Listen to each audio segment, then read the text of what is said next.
নমস্কার। হোমিও উদ্দীপনার পক্ষ থেকে সকলকে স্বাগত জানাই। আমাদের আজকের আলোচক আমাদের অত্যন্ত প্রিয় ডক্টর অজয় কুমার দাস স্যার। আমাদের আজকের আলোচ্য বিষয় নার্ভাস সিস্টেম পর্ব 8। আজকে আলোচিত হবে ব্রেন হ্যামারেজ এন্ড পার্ট। অত্যন্ত গুরুত্বপূর্ণ একটি বিষয়। সকলকে অনুরোধ করব খুবই মন দিয়ে আজকের আলোচনা শুনুন। আর স্যারকে অনুরোধ করবো, স্যার আজকের আলোচনা আপনি শুরু করুন। আশা করি আপনারা সবাই ভালো আছেন। আমরা ব্রেন হেমারেজ নিয়ে আমরা আলোচনা শুরু করেছিলাম। নার্ভাস সিস্টেমের একটা part brain haemorrhage. Brain haemorrhage কত রকম হয়, বা ব্রেন হেমারেজ বলতে ইন্ট্রাক্রেনিয়াল হেমারেজ, আমাদের স্কালের মধ্যে যত রকম হেমারেজ হয় সেগুলোকে নিয়ে আমরা ইন্ট্রাক্রেনিয়াল হেমারেজ বলি। এবং আমি আগে দুটো ক্লাস করেছি, সেই দুটো ক্লাসে আমি দেখিয়ে দিয়েছি কি কি হেমারেজ হয়। 4টে হেমারেজ আছে, তার মধ্যে এপিডুরাল হেমারেজ,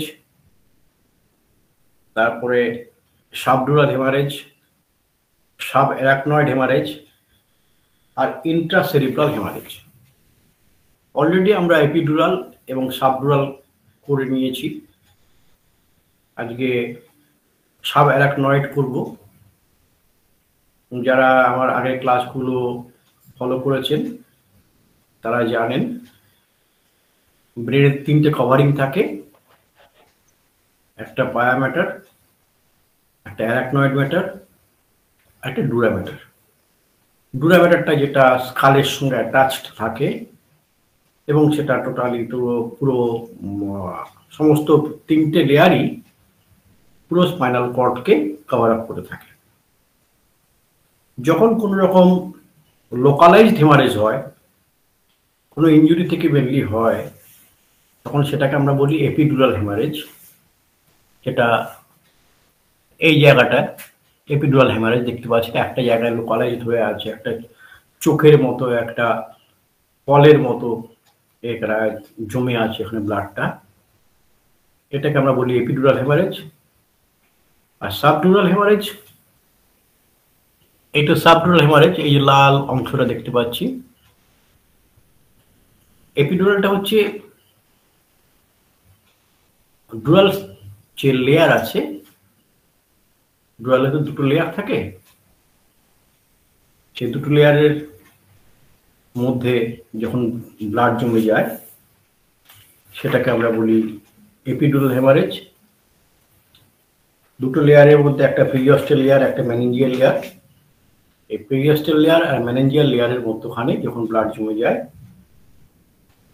পেরিঅস্টাল লেয়ারটা একদম দুটো লেয়ারই আমরা পোটেনশিয়াল লেয়ার বলি, কারণ দুটোকে কোনো প্যাথোলজি না হলে সেখানে এটাকে আলাদাভাবে দেখা যায় না, যেমন দুটো একসঙ্গে স্টিকিং আছে কিন্তু দুটো সেপারেট থাকে। কোনো প্যাথোলজি যদি সেখানে হয়, তাহলে সেটাকে সেপারেট করা যায়। এই পেরিঅস্টাল লেয়ার আর মেনিনজিয়াল লেয়ারের মধ্যখানে যখন ব্লাড জমে সেটাকে আমরা বলি এপিডুরাল হেমারেজ। এবং এটা মেইনলি ইনজুরি থেকে দেখা যায়। টেম্পোরাল বোনের দিকে যখন ইনজুরিগুলো হয়, বা ফ্রন্টাল বোনেও যদি হয় সেটাও হতে পারে। সিভিয়ারলি যখন ইনজুরি হয় তখন সেটাকে দেখা যায়।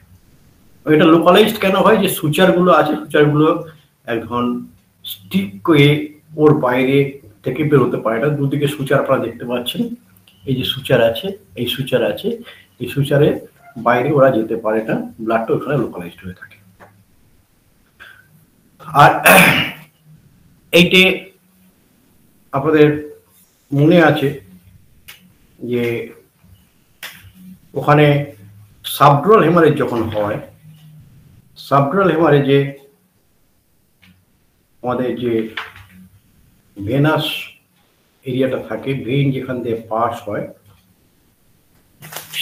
সেটা তো ব্রেন থেকে যে সমস্ত ব্লাডগুলো চলাচল করার জন্য যে জায়গাটা আছে, সেই জায়গাটা আমাদের একটা ত্রিকোণাকৃতি যে জায়গাটা দেখতে, এটা চ্যানেল মতো থাকে, সেইখান দিয়ে পাস হয়।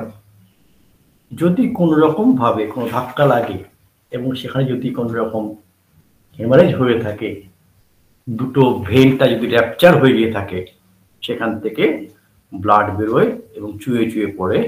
সেটা তো লোকালাইজ না হয়ে তখন পুরো ডুরাল লেয়ার এবং অ্যারাকনয়েড লেয়ারের মধ্যখানে তারা থাকে, অকুপাই করে থাকে স্পেসটা, এবং এটা দেখতে অনেকটা অর্ধচন্দ্রাকৃত বা ক্রিসেন্ট লাইক এটাকে বলা হয়। এবার আমরা আজকে আসবো থার্ড যেটা আছে, সাব অ্যারাকনয়েড। তো এই ছবিটা থেকেই আমি সাব অ্যারাকনয়েডটাকে করার চেষ্টা করি, দেখি হবে না, আমি আর একটা ছবি আঁকি, তাহলে বুঝতে সুবিধা হবে।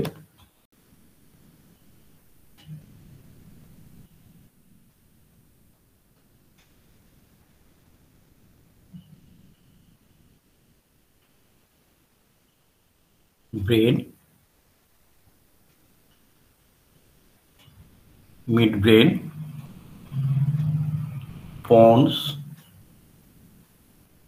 medulla, and then spinal cord. আমরা জানি এর সঙ্গে একদম এর সঙ্গে গায়ের সঙ্গে লেগে থাকে প্রায় ব্রেনের, পিয়া ম্যাটারও বলি বা পায়া ম্যাটারও বলি।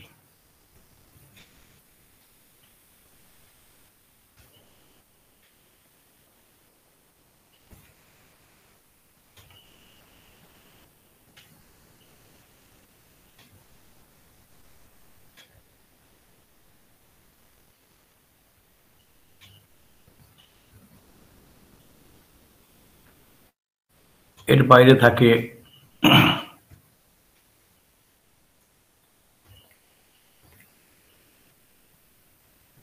অ্যারাকনয়েড ম্যাটার,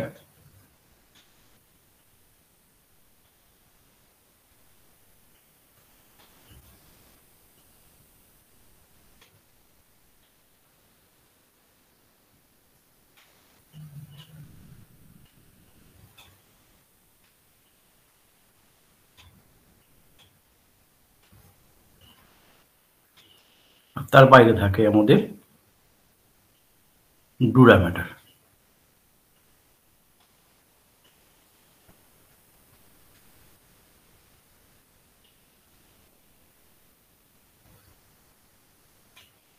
ছবিটা হয়তো অত ভালো হচ্ছে না,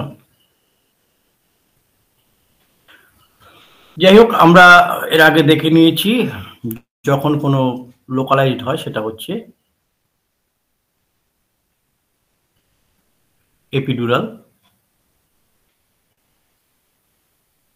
আর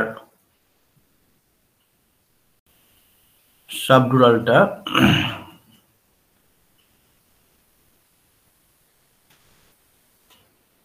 এইখানটায় এইখানটায় কাটছে এবং এইখান থেকে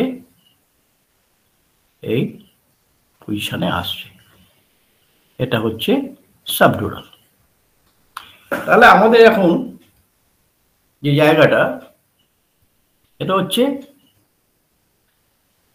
সাব অ্যারাকনয়েড, অ্যারাকনয়েডের ভেতরে পায়া অ্যান্ড অ্যারাকনয়েড, এর মধ্যে যদি কোনো ব্লিডিং হয়, তা কেন এটা হবে? আমরা যদি একটু একটু যদি অ্যানাটমিটাকে দেখি, ব্রেন অ্যানাটমি, তাহলে আমাদের একটুখানি বুঝতে সুবিধা হবে আশা করি। তো সেইটার জন্য আমি পাশে আরেকটা ড্রয়িং করছি।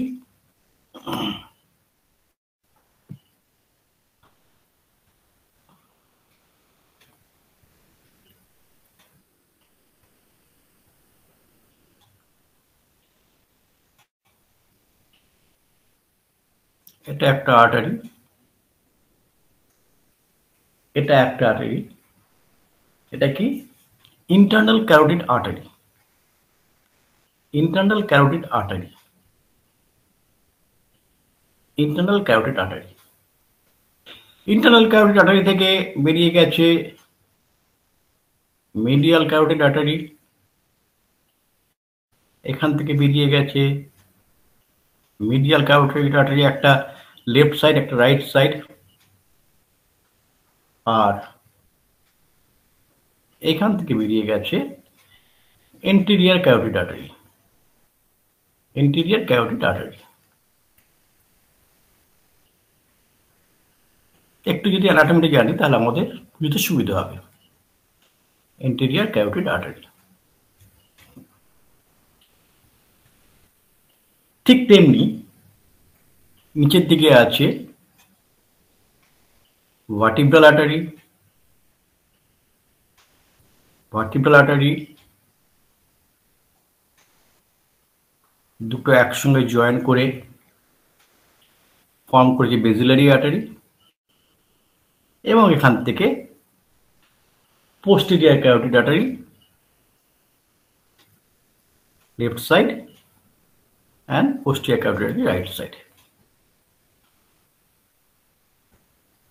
তাহলে এটা হলো পোস্টেরিয়র ক্যারোটিড আর্টারি। একটু অ্যানাটমিটা জানলে সুবিধা হবে, না হলে আমরা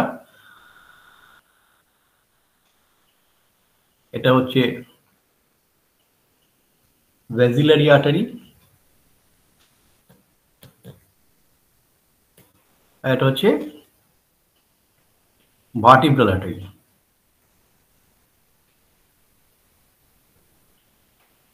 তাহলে এইটা আমাদের ব্রেনের অ্যানাটমি, একটা এন্টেরিয়র পার্ট একটা পোস্টেরিয়র পার্ট। তো এন্টেরিয়র পার্ট আর পোস্টেরিয়র পার্টের মধ্যে একটা জাংশন আছে। এন্টেরিয়র কমিউনিকেটিং ভেসেল একটা জাংশন আছে,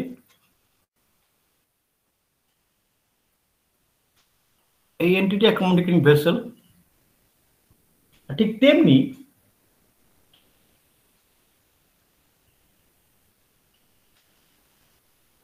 পোস্টেরিয়র ক্যারোটিড আর্টারির সঙ্গে কিন্তু সেরিব্রাল আর্টারির সঙ্গে কিন্তু কানেক্টেড আছে।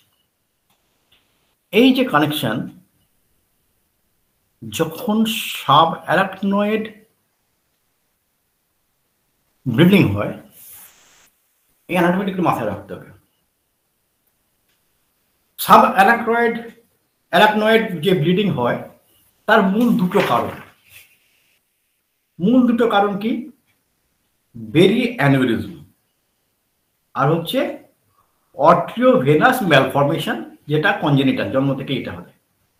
বেরি অ্যানিউরিজম কথাটার মানেটা কি? বেরি অ্যানিউরিজম কথাটার মানে হচ্ছে কিছু কিছু জায়গায় আমাদের এই আর্টারি বেরি ফলের মতো বেড়ে যায়। এখানে হতে পারে, এখানে হতে পারে, এখানে হতে পারে। এই বেরি অ্যানিউরিজম কথাটার মানে হচ্ছে এই যে আমাদের কানেক্টিং যে কমিউনিকেটিং ভেসেলগুলো আছে, এইগুলো কোনো কোনো জায়গায় এরকমভাবে বেরি ফলের মতো ফুলে ওঠে এবং সেই জায়গাটা র্যাপচার হওয়ার সম্ভাবনা খুব থাকে। যদি র্যাপচার হয় তাহলে কি হবে? ব্লিডিং হবে। আর এই টোটাল যে আর্টেরিয়াল সিস্টেমটা, এই টোটাল আর্টেরিয়াল সিস্টেমটা কোথায় আছে? In between arachnoid and পায়ামেটার।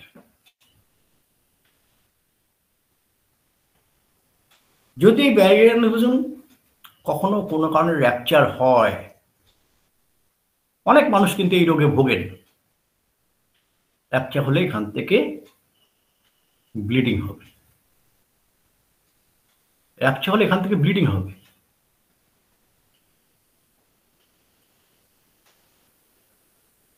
এখান থেকে ব্লিডিং হতে পারে। আর কিছু হতে পারে অর্টিওভেনাস ম্যালফরমেশন, যেটা জন্মগতভাবেই যাদের ত্রুটিগত গঠন হয়েছে তাদের যে কোনো সময় সে কোনো জায়গা থেকে লিকেজ হতে পারে এবং এখান থেকে স্পন্টেনিয়াসলি ব্লাড বেরোতে পারে। তাহলে এইটি যদি আমাদের ইন বিটুইন এই এরিয়াতে থাকে, এটা অ্যারাকনয়েড আর এটা পায়া, এই দুটো লেয়ারের মধ্যখানে যদি আমাদের এই ভেসেল গুলো থাকে, এই আর্টারি বা ভেইন গুলো যদি থাকে এবং যদি এখানে ব্লিডিং হয়, তাহলে অবভিয়াসলি এই স্পেসের মধ্যে ব্লিডিং হবে, এই স্পেসের মধ্যে ব্লিডিং হবে।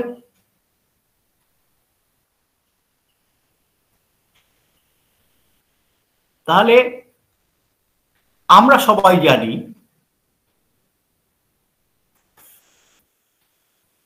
সেরিব্রোস্পাইনাল ফ্লুইড কোথায় থাকে? অ্যারাকনয়েড এবং পায়ামেটার এই দুটোর মধ্যখানে সেরিব্রাল ফ্লুইড থাকে, যার ফলে ব্রেনটা তার উপরে ভেসে থাকতে পারে। এবারে সেরিব্রাল ফ্লুইডের মধ্যে কি চলে এলো? বেরি অ্যানিউরিজম বা malformation of artery and venous, কোনো কারণে যদি দুটোর কোনোটা যদি র্যাপচার হয়ে থাকে কোনো জায়গায়, অনেক মানুষেরই হয় এটা, তখন ব্লাডটা কোথায় চলে যাবে? সেরিব্রাল স্পাইনাল ফ্লুইডের মধ্যে। সেরিব্রাল স্পাইনাল ফ্লুইডের মধ্যখানে যখন চলে যাবে, তখন সেটা সিএসএফ এর ভেতরে আমরা আরবিসি কে পেতে পারি। তাহলে রক্তের মধ্যে যদি আরবিসি আছে, এটা দেখার জন্য কি করেন সার্জেনরা? এটা দেখার জন্য কি করেন? তারা লাম্বার পাংচার করে সেখান থেকে ফ্লুইড কালেকশন করে, লাম্বার পাংচার করে তারা ফ্লুইড কালেকশন করে। আমরা যদি একটু পুরোনো ক্লাসেগুলো কথা মাথায় রাখি, স্পাইনাল কর্ড এখানে শেষ হয়ে গেছে, তার উপরে কে আছে? পায়ামেটার। পায়ামেটার কভার আপ করেছে। একটু এই জায়গাটাকে নজরে নেওয়ার চেষ্টা করবেন, এটা ভেরি ইম্পর্টেন্ট একটা জায়গা।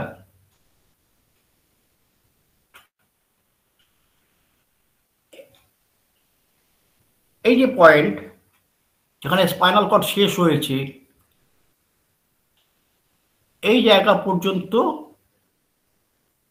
পায়ামেটার কভার আপ করেছে এবং এটাকে বলি কোনাস মেডুলারিস।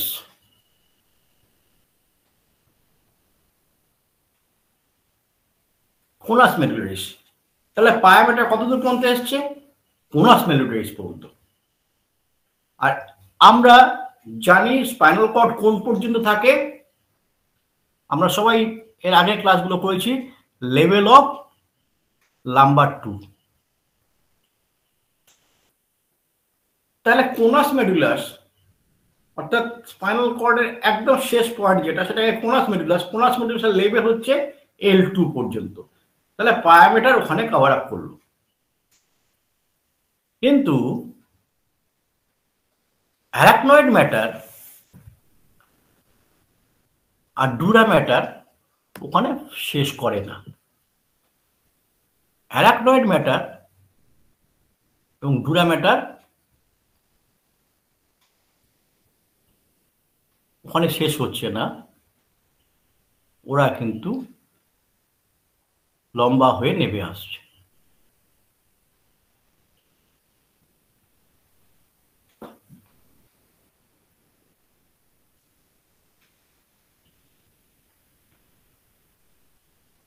Very interesting.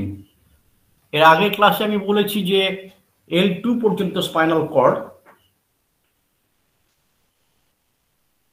এখনো বলছি L2 পর্যন্ত স্পাইনাল কর্ড, কিন্তু কভারটা হচ্ছে একদম চলে আসছে এই ডুরাল স্যাক বলি এই পয়েন্টটাকে, ডিউরাল স্যাক। এই ডুরাল স্যাক, এই ডুরাল স্যাকটা কিন্তু লেভেল অফ S2। তাহলে এটা একটা বেশ মজার জিনিস হলো, পায়ামাটার এখানে শেষ হয়ে গেল, কিন্তু পায়ামাটার কি করলো, একটা এক্সটেন্ড করলো, একটা স্ট্রিং, সরু একটা স্ট্রিং এক্সটেন্ড করলো, সরু একটা স্ট্রিং এক্সটেন্ড করলো একবারে অ্যারাকনয়েড ম্যাটার পর্যন্ত। তাহলে ডুরাল স্যাক S2 পর্যন্ত, মোনাস মেডুলাস L2 পর্যন্ত। তাহলে আমার এইখানে আছে স্পাইনাল ফ্লুইড, তাহলে স্পাইনাল ফ্লুইড কিন্তু আমার চলে যাচ্ছে পুরো S2 পর্যন্ত। আর যে স্পাইনাল ফ্লুইড যাচ্ছে তার সঙ্গে মিক্সড হয়ে আছে কে, বেরি অ্যানিউরিজমের থেকে যে ব্লাড ডিসচার্জ হয়েছে সেটা স্পাইনাল ফ্লুইডের সঙ্গে জড়িয়ে আছে। তাহলে যদি ব্লাড কালেক্ট করতে হয় লাম্বার রিজিয়ন থেকে, লাম্বার পাংচার নিডল দিয়ে ব্লাড কালেকশন করলে কোত্থেকে করে, এই এরিয়া থেকে, L2 থেকে L5 এর মধ্যে, between L3 and 4 or L4 and 5। বেশিরভাগ ক্ষেত্রেই L4 and 5 থেকে ফ্লুইডটাকে টানা হয় যাতে স্পাইনাল কর্ডে কোন রকম ইনজুরি হতে না পারে, কারণ এখানটায় অনেকটা গ্যাপ আমরা দেখতে পাচ্ছি, স্পাইনাল কর্ড এখানে নেই। সো এক মিনিট, আমি একটু ক্লাসে আছি, পরে কথা বলবো কাল সকালে। তো আমাদের যদি কোনো সাব অ্যারাকনয়েড হেমারেজ হয়ে থাকে, তার জন্য এইভাবে ব্লাড চারদিকে ছড়িয়ে পড়ে এবং এটা দীর্ঘদিন এটা থাকতে পারে।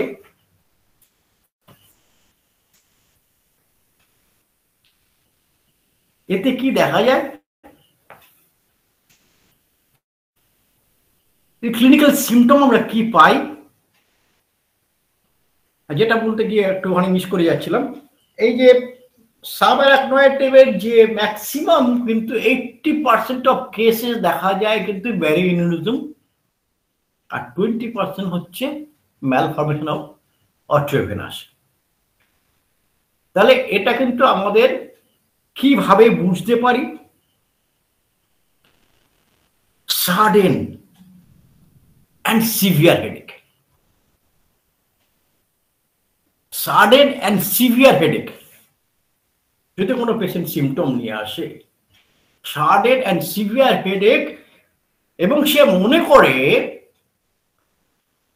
যে তাকে পেছন থেকে কিছু একটা জিনিস দিয়ে হিট করেছে মাথার মধ্যে, খুব জোরে সজোরে মাথা যেন ধাক্কা মেরেছে, আর প্র্যাকটিক্যালি কোনো হিট হয় না, but he or she feels someone hit from the backside badly, backside of the head badly, but practically এখানে কোনো রকম ট্রমা বা ইনজুরি সেখানে আমরা পাই না, হিস্ট্রি অফ ট্রমা নেই, পড়ে যাওয়ার কোনো সিমটম নেই, অথচ তার এই ধরনের একটা সিভিয়ার হেডেক নিয়ে এসছে।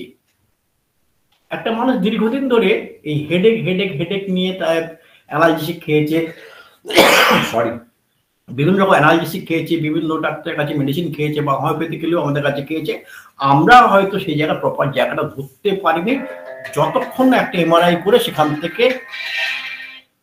সেখান থেকে আমরা কিছু বের করতে পারবো। তো এমআরআই করে সেখান থেকে বের করতে পারি, আর পারি লাম্বার পাংচার ড্রিল দিয়ে যদি সেখান থেকে আমরা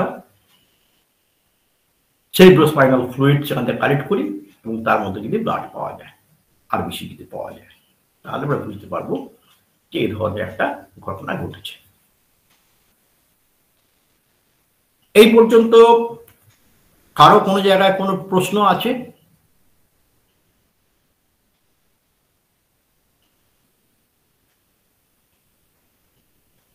সাব অ্যারাকনয়েড নিয়ে কোনো প্রশ্ন আছে?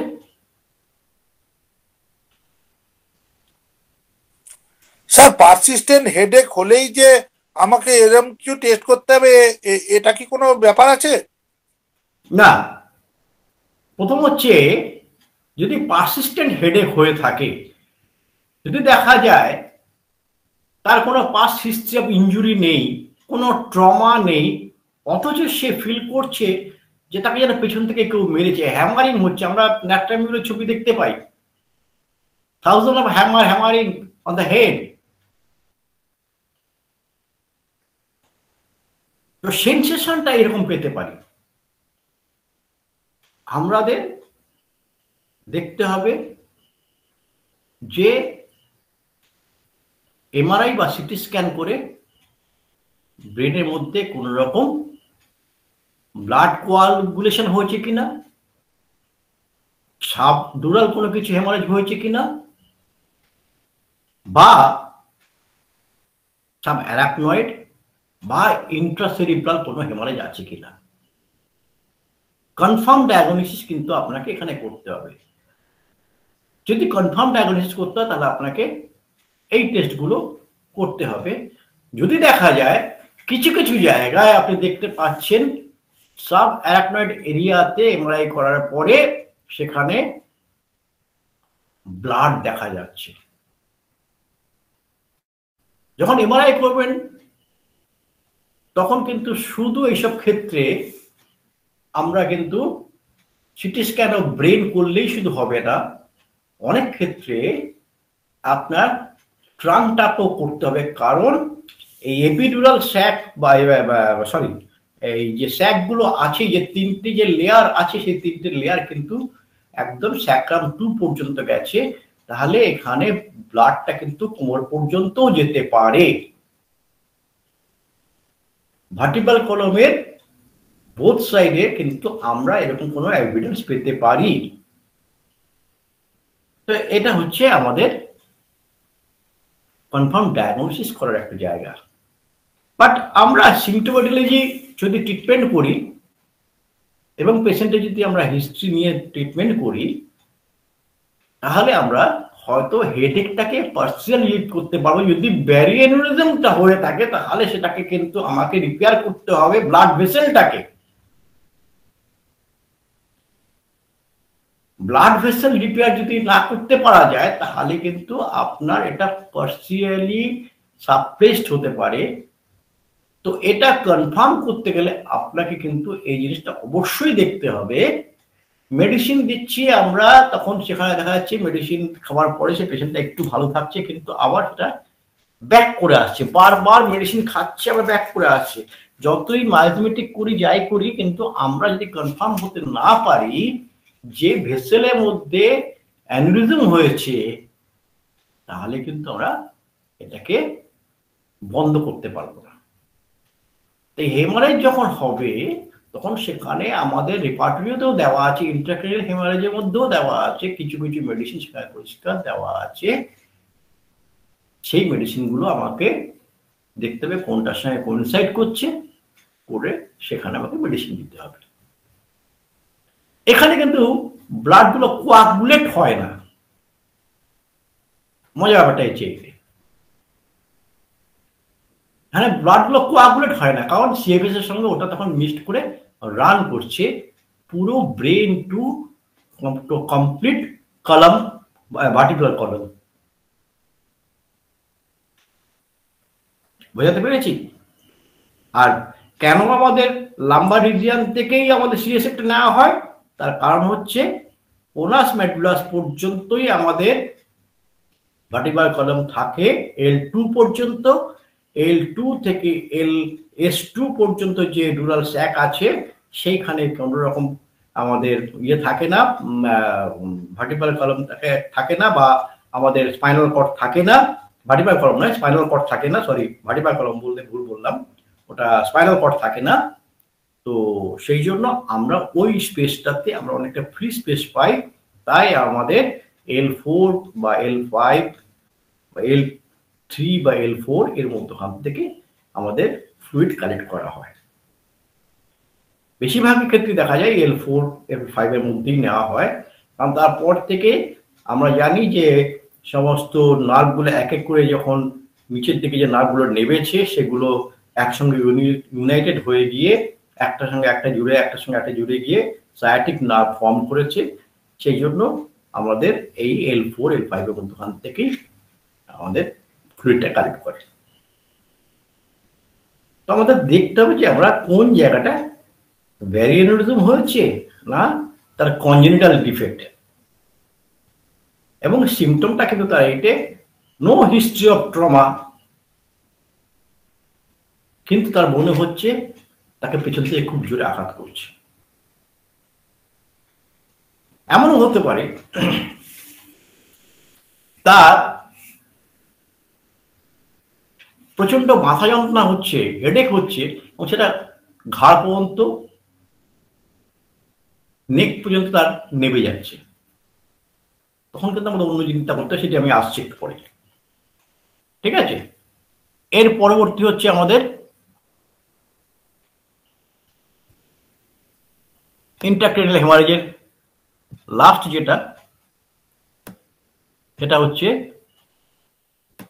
ব্রেনের মধ্যে, এই ব্রেনের মধ্যে আমাদের বিভিন্ন রকম ব্লাড ভেসেল সাপ্লাই হয়েছে, ব্লাড ভেসেল সাপ্লাই হয়েছে এবং তার ব্রাঞ্চেস গুলো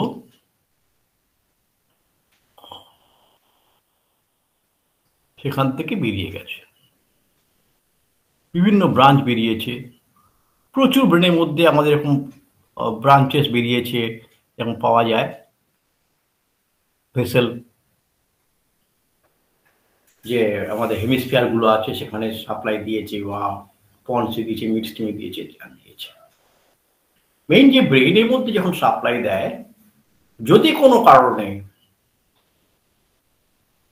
এই ভেসেল গুলো র্যাপচার হয়ে থাকে, তার মেইন কজ কিন্তু ট্রমা তো একটা কজ আছেই, ট্রমা ছাড়াও কিন্তু আর একটা বড় কজ হচ্ছে হাইপার টেনশন।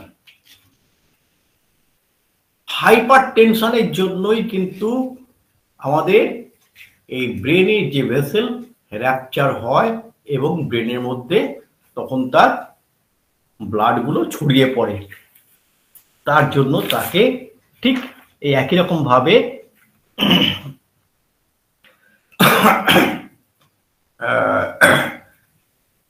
তার এমআরআই বা ইয়ে করে সেখান থেকে আমরা দেখতে পাই।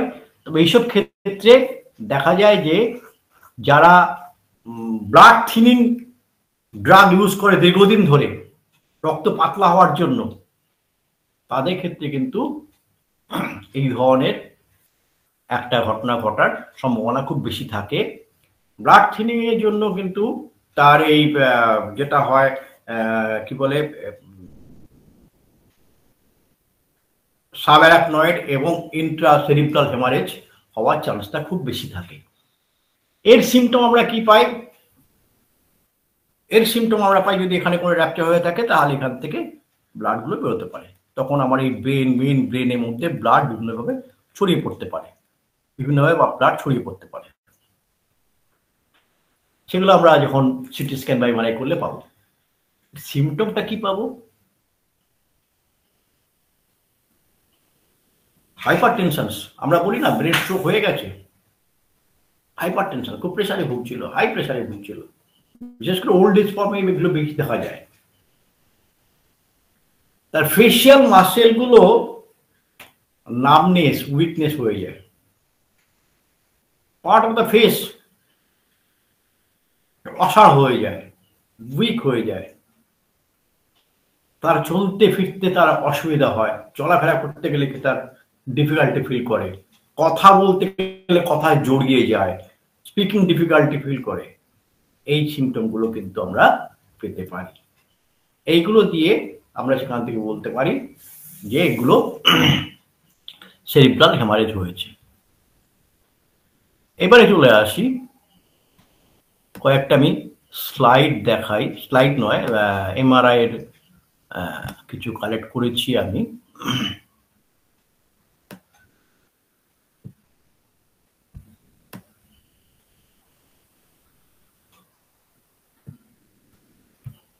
এতক্ষণ তো আমরা ছবি এঁকে দেখিয়েছি, ছবি এঁকে দেখানোটা খুব ইজি, সেটা সহজেই হয়ে গেল, কিন্তু প্র্যাকটিক্যালি যখন আমরা দেখি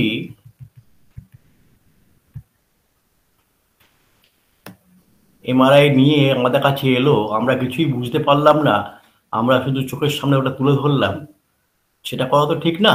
তাহলে আমাদেরকে একটুখানি বুঝতে হবে। যদি আমরা এই ছবিগুলোকে দেখি, কখনো কোনো পেশেন্ট এমআরআই নিয়ে এসছে, তাহলে কিন্তু আমরা এই জিনিসগুলোকে বলতে পারি। যেমন একটা টেম্পোরাল রিজিয়নে আমি প্রথমে বলেছি এপিডিউরাল হেমারেজ। এপিডিউরাল হেমারেজে কিরকম ভাবে চেঞ্জেস হচ্ছে, তার টেম্পোরাল বোনে, বাঁদিকে টেম্পোরাল বোনে ভীষণভাবে একটা ইঞ্জুরি হয়েছে।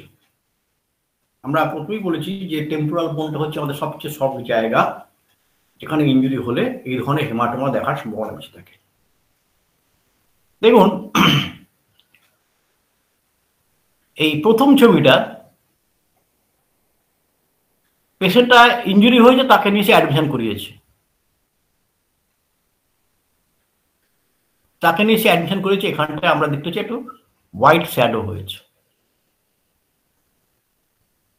হোয়াইট শ্যাডো হয়েছে। 6 ঘন্টা পরে দেখুন তার ফিগার চেঞ্জ হচ্ছে, ফিগার চেঞ্জ হচ্ছে, এই দেখুন ফিগার চেঞ্জ হচ্ছে। আর 24 ঘন্টা পরে, সরি, টেম্পোরাল স্কাল ফ্র্যাকচার হয়েছে এখানে, এটা temporal skull fracture, it is the temporal skull fracture, temporal skull fracture হয়েছে এখানটা দেখুন। আর 6 ঘন্টা পরে দেখুন এখানে হেমাটোমা কিভাবে রেজ করেছে।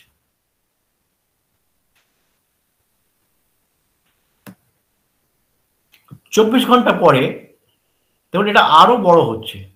কিন্তু আমরা যেটা ছবি এঁকে দেখিয়েছিলাম, একটা জিনিস ভালো করে নজর দিলে দেখতে পাবেন, আমরা বলেছিলাম যে এটা কখনো স্প্রেড করে বেশি দূর যায় না, কারণ সুচার পর্যন্ত সে ধরা থাকে। এর মধ্যেই কিন্তু সে আছে, এটা এই সুচার এখানে আছে, এখানে প্যারাটাল সুচার আছে, এখানে অক্সিপিটাল সুচার আছে, এই সুচারের মধ্যেই কিন্তু সে আছে, এর বাইরে সে বেরোচ্ছে না। আমরা যখন ক্লাস করেছিলাম তখন আমাদেরকে এই ছবিগুলো যখন আমরা হাতে এঁকে করেছিলাম, এই জিনিসটা দেখাচ্ছিলাম যে একটা লোকালাইজড কোয়াগুলেশন হয়েছে, ব্লাড জমে গেছে। সেটা যখন আমরা কোনো এমআরআই নিয়ে করে যদি কোনো পেশেন্ট আসে আমাদের কাছে, সেটা আমরা এরকম দেখতে পাই। এইটা দেখুন 5 দিন পরের ঘটনা। আবার 20 দিন পরে দেখুন এটা আস্তে আস্তে কমে এসছে, অর্থাৎ এখান থেকে তার মেডিকেশন হয়েছে, তার ট্রিটমেন্ট হয়েছে, আস্তে আস্তে এটা কমে এসছে। এবারে দেখা গেল যে পুরোটা কমাতে পারেনি বা ট্যাপিং করেনি। এগুলোর ক্ষেত্রে ট্যাপিংটা হচ্ছে এলোপ্যাথিক্যালি ফার্স্ট ক্রাইটেরিয়া, তাকে প্রথমেই তাকে ট্যাপিং করে বের করতে হবে। তাহলে আমরা যদি কেউ আমাদের কাছে একটা এমআরআই রিপোর্ট নিয়ে আসে, সৌভাগ্যবশত আজকেই আমার কাছে একজন এরকম হেডেকের পেশেন্ট, সে বাঙুর হাসপাতালে ট্রিটমেন্ট করতে গিয়েছিল, দীর্ঘদিন ধরে তার হেডেক হচ্ছে বলে তাকে এমআরআই করেছিল, দেখা গেছে তার এমআরআই এর মধ্যে কোনো রকম হেমারেজ পায়নি। তো তার ক্ষেত্রে কজটা অন্য কিছু হতে পারে, পাস্ট হিস্ট্রি তাতে অন্য কিছু পেতে পারি, ফ্যামিলি হিস্ট্রি কিছু পেতে পারি। তাহলে এপিডুরাল হেমারেজের ক্ষেত্রে আমরা ঠিক যেভাবে ক্লাস করেছিলাম সেই রকম ভাবেই আমাদের এখানে ছবিতে স্পষ্ট আমরা দেখতে পাচ্ছি যে একখানা লোকালাইজড হেমাটোমা তৈরি হচ্ছে। ঠিক আছে,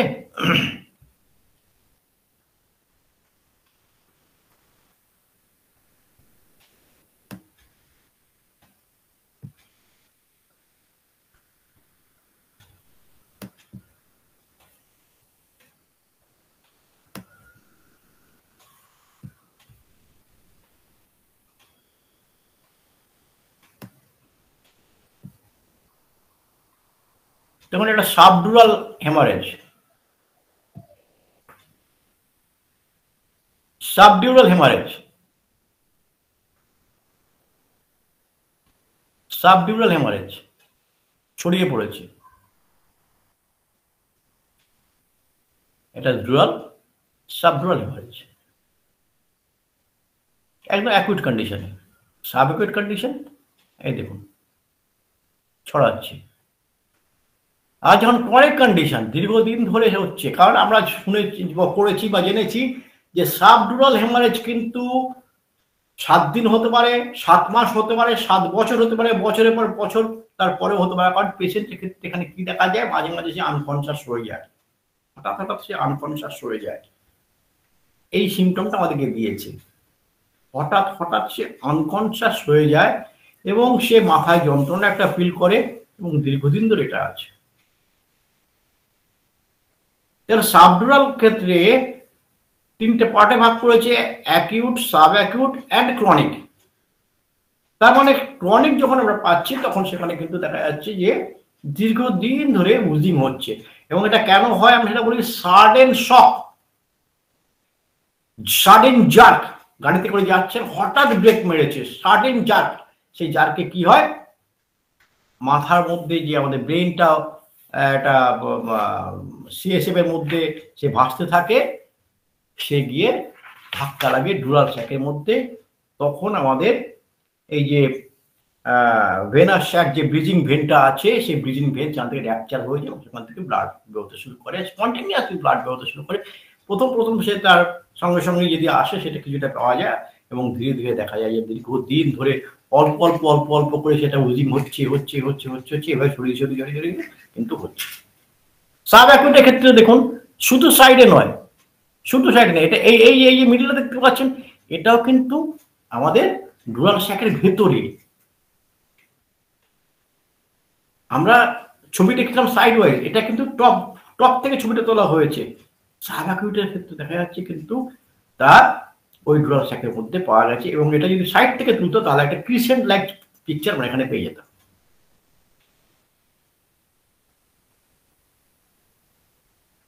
এগুলো আমার দেখানোর উদ্দেশ্য হচ্ছে আমরা প্র্যাকটিস লাইফে যদি আমরা কখনো পাই তাহলে, যেমন এখানে একটা সাবডুরাল দেখুন, একদম পরিষ্কার সাবডুরাল আপনারা দেখতে পাচ্ছেন।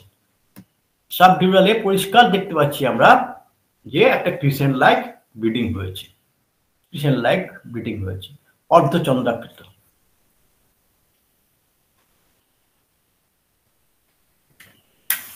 এখন আমাদের কাছে কোনো পেশেন্ট এসছে, সে বলছে যে বছর 10 ধরে আমি মাথা যন্ত্রণা নিয়ে ভুগছি,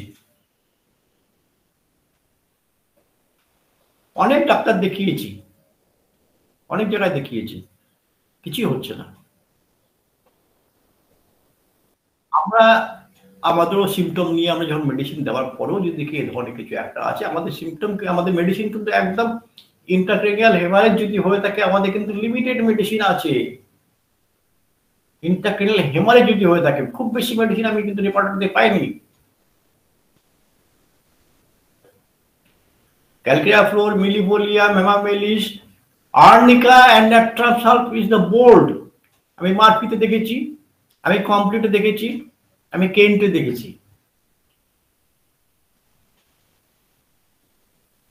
এবং আর্নিকা হচ্ছে সবার টপে দেওয়া আছে।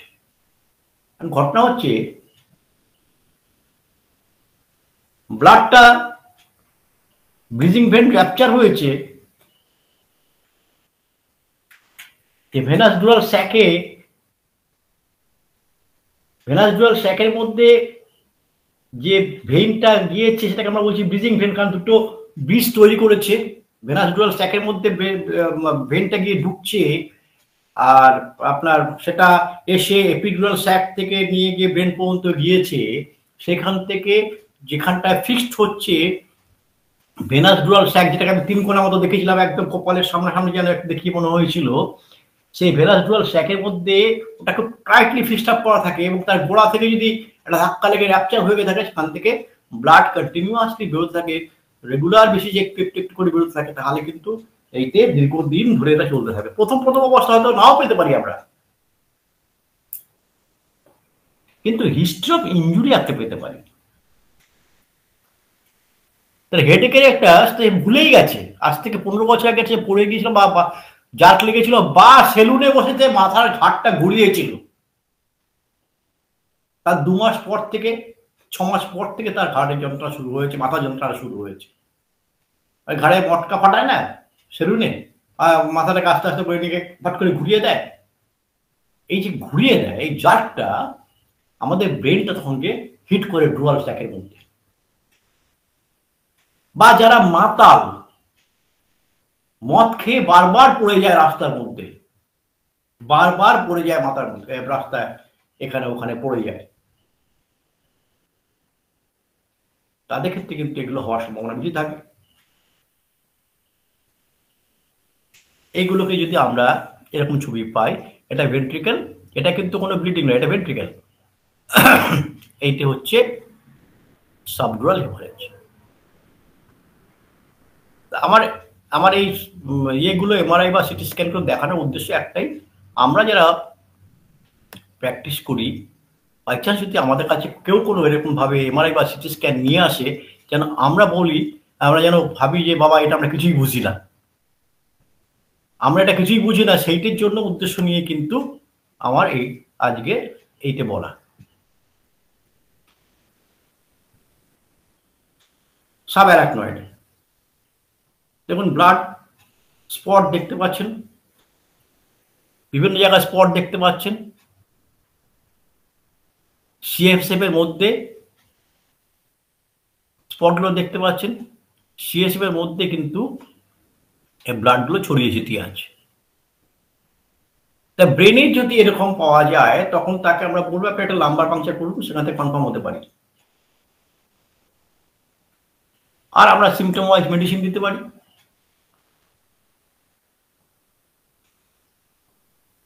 কোয়াগুলেশন যদি হয়ে গিয়ে থাকে তখন আমাদের কিছু ব্লাড টেস্ট করতে হবে, ফেরিটিনিনের অবস্থাটা কি দেখতে হবে,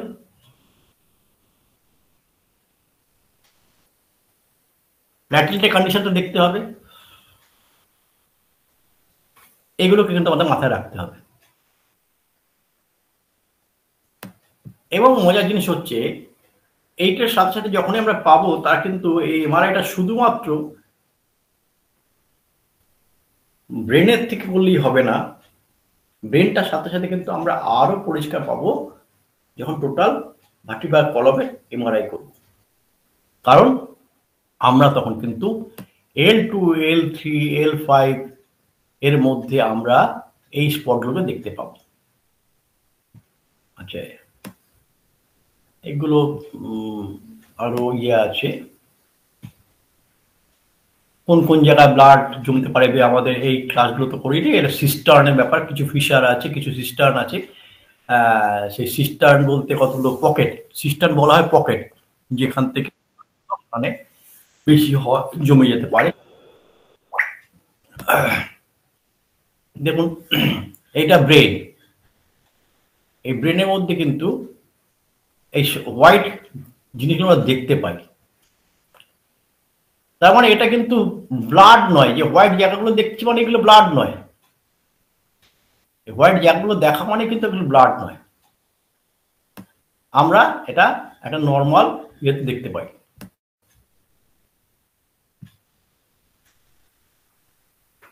এই একটা কর্নারে দেখুন ডিপ্রেসড হয়ে গেছে, এটা একটা সিস্টার্ন, এটা একটা সিস্টার্ন, এটা একটা সিস্টার্ন।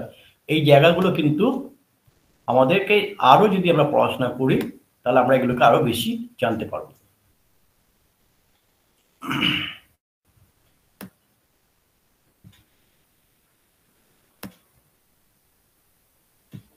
ইন্ট্রাক্রেনিয়াল সেরিব্রাল হেমারেজ, দেখুন আগের ছবিটা দেখেছেন সেখানে বলছে ওগুলো ব্লাড নয়, কিন্তু এই ছবিটা দেখুন কিভাবে সেরিব্রাল হেমারেজ হয়েছে, কিভাবে সেরিব্রাল হেমারেজ হয়েছে। এই খাটে দেখুন সেরিব্রাল হেমারেজ হয়েছে, এই খাটে দেখুন সেরিব্রাল হেমারেজ হয়েছে। তো এই ছবিগুলো দেখে আমরা অন্তত আমাদের প্র্যাকটিস লাইফে এই জিনিসটাকে অ্যাপ্লাই করতে পারি যে কোথায় কোথায় আমাদের ব্লাড জমতে পারে, তার জন্য হেডেক হতে পারে। এবং হাইপার টেনশনের পেশেন্ট যদি হয়ে থাকে, হাইপার টেনশনের পেশেন্ট যদি হয়ে থাকে এবং সেটাকে যদি আমরা প্রপারলি ধরতে না পারি, তার ব্রেন স্ট্রোক হয়ে গেছে, সে আনকনসিয়াস হয়ে গেছে,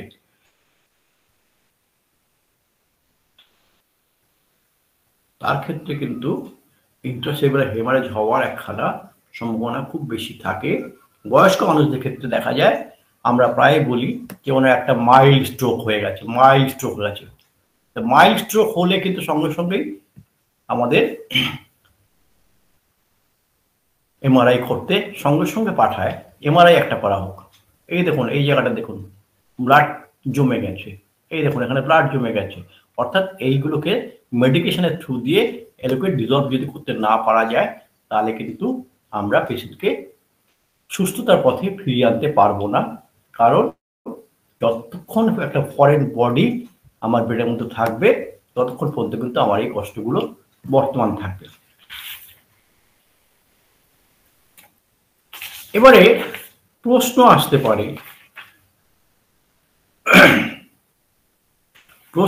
পারে, যে এত কিছু তো বললেন স্যার, নার্ভাস সিস্টেমের আমরা কি বুঝলাম?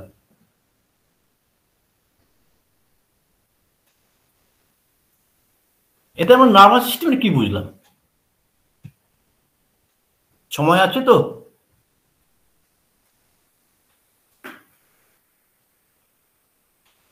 দেখুন,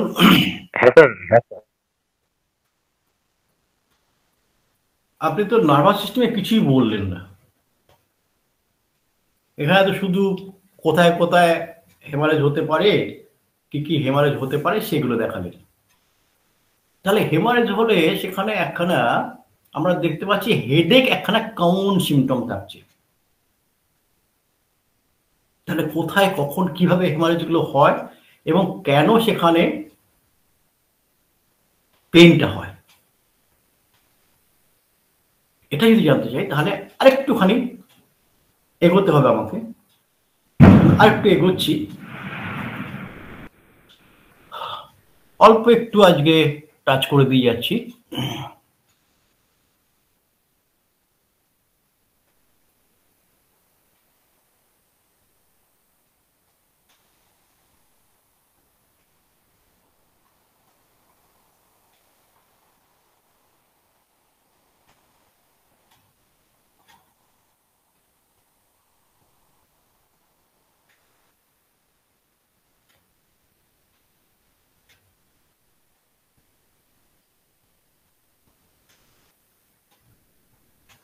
বুঝতে পারছেন আমি কি আঁকলাম?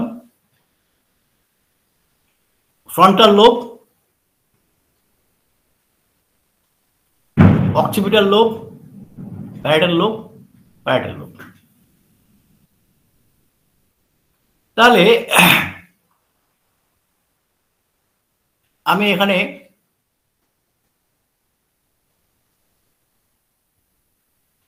একটা ছবি আঁকছি।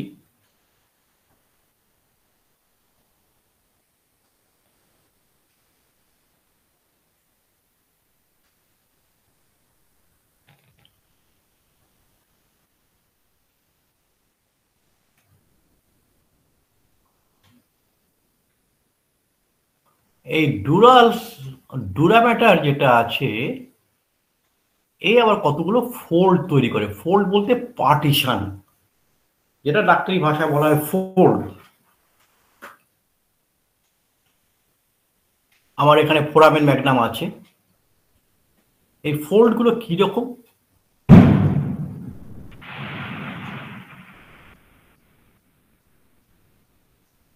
এইখান থেকে সে একটা পার্টিশন তৈরি করছে।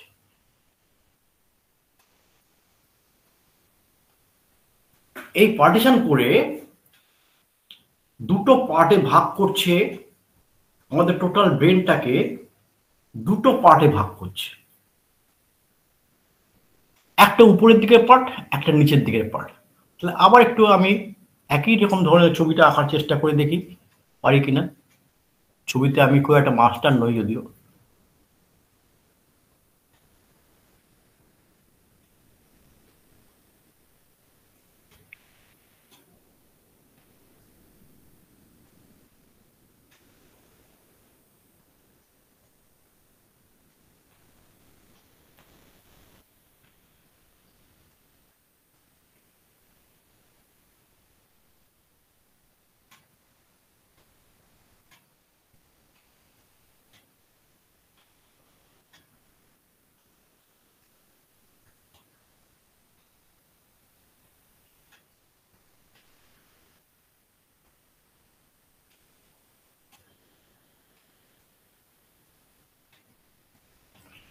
তাহলে এখানটায় আমি কি বললাম,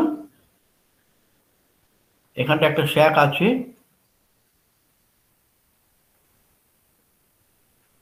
যেটা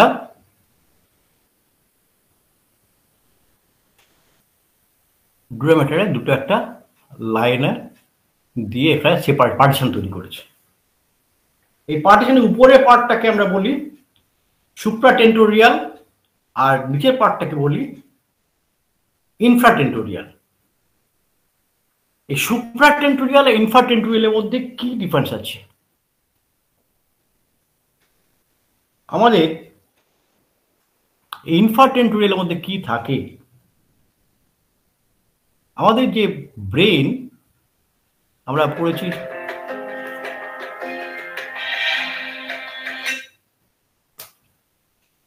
আমাদের ব্রেনে আমরা যেটা পড়েছি যে এখানটায় মিড ব্রেন থাকে,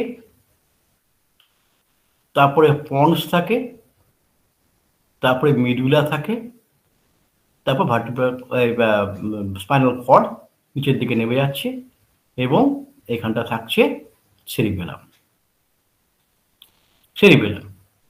তাহলে এই উপরের পার্টটা কে থাকে? লেফট হেমিস্ফিয়ার আর রাইট হেমিস্ফিয়ার।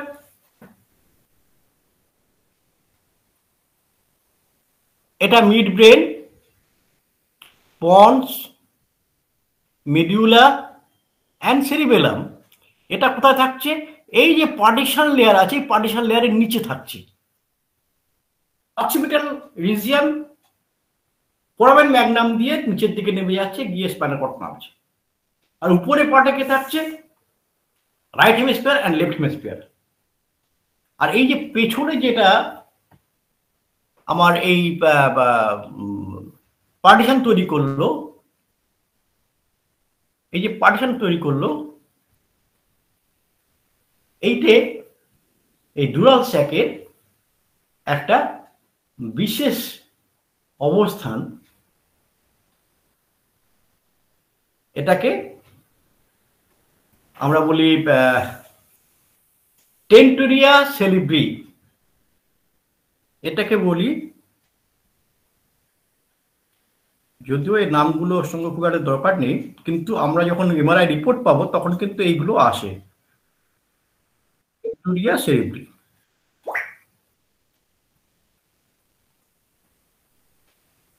টেন্টোরিয়া সেরিব্রাই,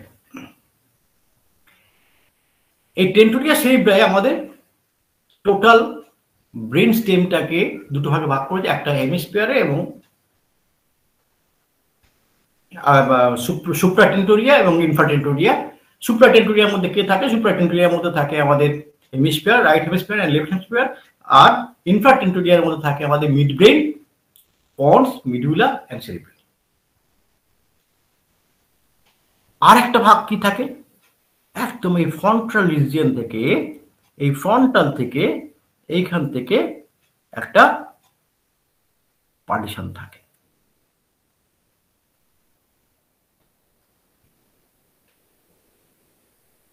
একটা পার্টিশন থাকে। এই পার্টিশনটা কি করে? আমাদের যে লেফট অ্যান্ড রাইট হেমিস্ফিয়ার আছে, লেফট অ্যান্ড রাইট হেমিস্ফিয়ারকে দুটো পার্টে দুদিকে ভাগ করে রেখে দুজনের মধ্যে যাতে ধাক্কা না লাগে, টাচ না লাগে, দুজনকে সেপারেট করে রাখে। এইটি আর একটা পকেট আছে, এইটাকে আমরা বলি ফ্লাক্স সেরিব্রাই। এইটাকে আমরা বলি ফ্লাক্স সেরিব্রাই। আরেকটা পকেট আছে। কোথায় এই পকেটটা? এই পকেটটা এই জায়গাটা। এটা কেমন থাকে? এটাকে বলা হয় ডায়াফ্রাগম সেলাই। এরকম ভাবে সেপারেট করা থাকে। এই সেপারেশন গুলো থেকে কি থাকে? এখানটায় এরপোর্টটা থাকে হাইপোথ্যালামাস। আর আমরা জানি এখান থেকে পাস হয়ে এখানে pituitary gland, anterior pituitary, posterior pituitary, এটা হচ্ছে পিটুইটারি স্টেম, পিটুইটারি স্টেম, এটা হাইপোথ্যালামাসের সঙ্গে এখানে গিয়ে যোগ হয়েছে। এই যে জায়গাটা ডায়াফ্রাম সেলাই, এর মধ্যখান দিয়ে কিন্তু এই,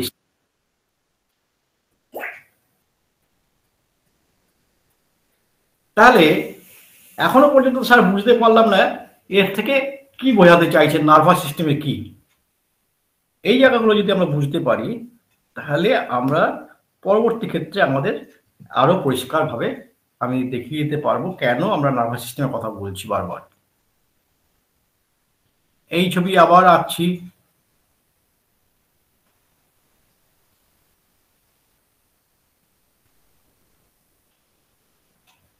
আমার যে আগের ক্লাসে মনে হয় 3rd কি 4th ক্লাসে ক্রেনিয়াল নার্ভে, 12টা ক্রেনিয়াল নার্ভে ভাগ আমি করেছিলাম। সেই 12টা ক্রেনিয়াল নার্ভে যে ভাগ করেছিলাম সেটা কথা একটুখানি মনে করার চেষ্টা করুন, তাহলে বোধহয় এটা বুঝতে সুবিধা হবে।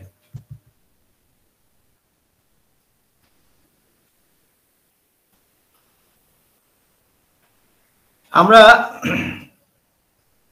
C5-এ আমরা একটা নার্ভের কথা শুনেছি। C5-এ ট্রাইগেমিনাল নার্ভ, এই ট্রাইগেমিনাল নার্ভে যে গ্যাংলিয়া করে এটাকে আমরা বলি ট্রাইগেমিনাল গ্যাংলিয়া। ট্রাইগেমিনাল নার্ভে আমরা বলেছিলাম 3টে তার ব্রাঞ্চেস বেরোয়। তার একটা ব্রাঞ্চ বেরোয় অপথ্যালমিক,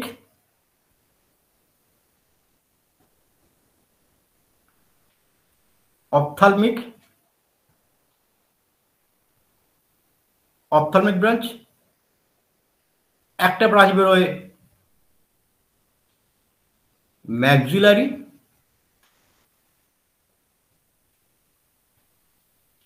আর একটা বেরোয় ম্যান্ডিবুলার। মনে পড়ছে?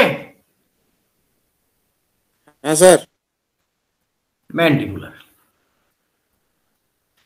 এই যে 3টে ব্রাঞ্চ এখান থেকে বেরোয়, এই ব্রাঞ্চগুলো আমাদের একটুখানি স্মরণে নিয়ে নিন যে কিভাবে এই ব্রাঞ্চ থেকে তো আবার অনেক ছোট ছোট ব্রাঞ্চ বেরিয়ে গেছে এই নার্ভ থেকে, এই মেন নার্ভ থেকে তার ব্রাঞ্চেসগুলো বেরিয়েছে। তাহলে কি হতে পারে?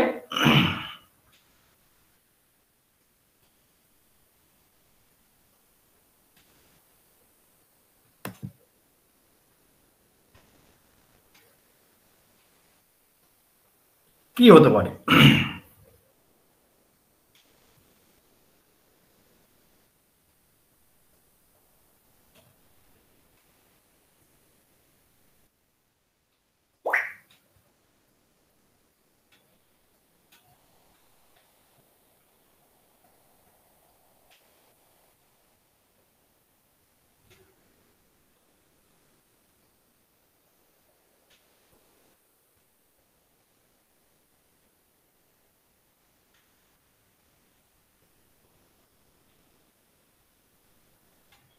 এই যে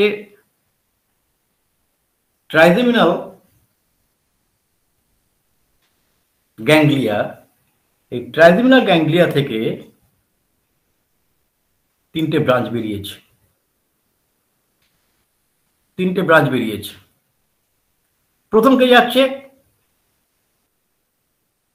অপথ্যালমিক, দ্বিতীয় কে যাচ্ছে ম্যাক্সিলারি। আমরা এই ভাগটাকে একটু মাথায় রাখি। এখান থেকে যে ব্রাঞ্চগুলো বেরিয়েছে এরা কোথায় যাচ্ছে? Anterior cranial fossa. একটা জিনিস মাথায় রাখতে হবে, ব্রেনের মধ্যে কোন রকম পেন রিসেপ্টর নেই, অর্থাৎ ব্রেন কিন্তু পেন সেন্সিটিভ নয়। পেন সেন্সিটিভ হচ্ছে কিন্তু dura mater. Pain sensitive dura mater, pain sensitive dura mater হওয়ার কারণ ডুরা ম্যাটারের মধ্যে পেন রিসেপ্টর আছে।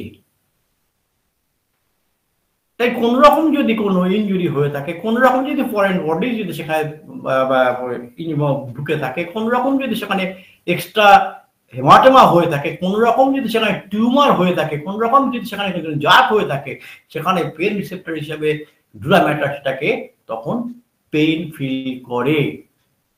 এবং এই নার্ভগুলো কিন্তু ডুরা ম্যাটার দিয়ে সাপ্লাই দিচ্ছে, এবং তার ফলে যদি অপথ্যালমিক ডিভিশনে কোন রকম কোনো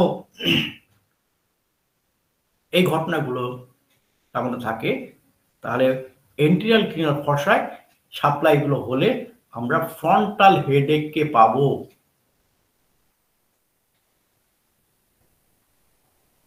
তাহলে ফ্রন্টাল হেডেক পাওয়ার পেছনে বা হেডেক পাওয়ার পেছনে কিন্তু শুধু ব্লাড কোয়াগুলেশন বা ব্লাড জমে যাওয়াটা ফ্যাক্টর নয়, কারণ ফ্যাক্টরটা হচ্ছে তখন এই যে ডুরা ম্যাটারের মধ্যে যে নার্ভ সাপ্লাই গুলো হয়েছে, অপথ্যালমিক নার্ভ যে সাপ্লাই করেছে, তার জন্য সে আমাদের ফ্রন্টাল ক্রিনাল ফসাতে যে সাপ্লাই গুলো দিয়েছিল তার ফ্রন্টাল হেডেকটা আমরা দেখতে পাবো।